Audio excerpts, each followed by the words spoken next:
Hello everyone. তো তোমরা সবাই কেমন আছো?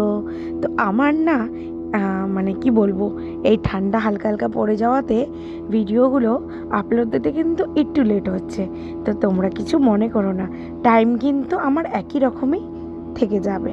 তো যাই হোক, আজ তোমাদের সাথে কি শেয়ার করতে চলেছি দেখো, হাঁসের ডিমের ঝোল। তো আজ আমি হাঁসের ডিমের ঝোল বানাচ্ছি। তো প্রথমেই দেখে নিই যে আমি ডিম আলুগুলোকে ভালোভাবে ভেজে তুলে নিয়েছি।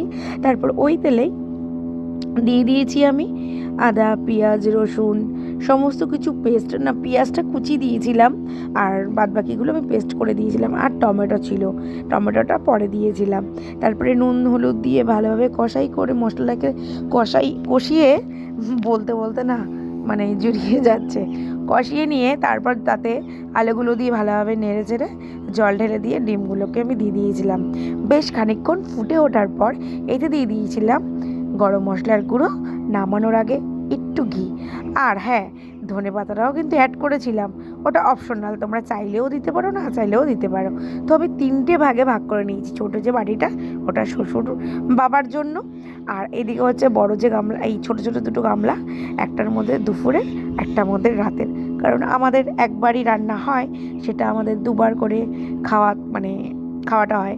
অ্যাকচুয়ালি অনেকগুলো লোক তো, বুঝতেই পারছো।